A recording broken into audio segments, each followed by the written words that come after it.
Ka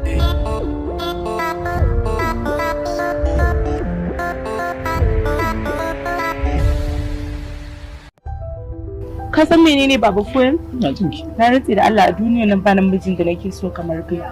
Kai ne farin ciki na. Kai ne kawai nake tunawa ne farin ciki a wannan rayuwar. Ni da kina ji? Yanzu tafiya zan yi. Wannan kuɗin da zan baki da Allah ki kula da kanki. Na san hanyar da kuɗin nan ba su kare ba. Ni masu fitina?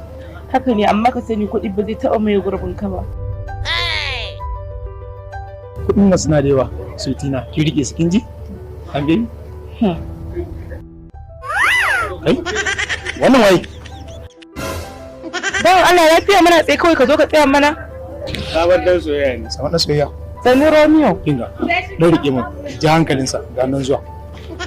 To, Alai Romeo na ce ba, za ka dan iya rera mu waƙar soyayya?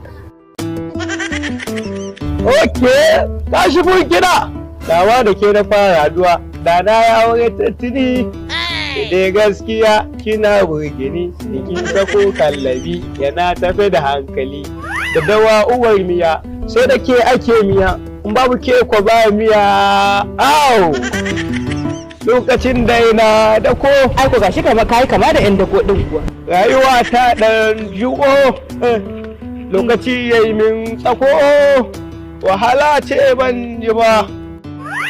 Da kallo guda jikina da raina dukkin sace, kalaman da zan yi duk saboda dinke ce. Kai wani Romeo wani Julia. Kai baka ji Abala ya ce da budurwa gwara dole wiwi ba? Ni ban gaji ba. Za ma ka gaji ne. Ni ban gaji ba da kalar wahalar da na sha.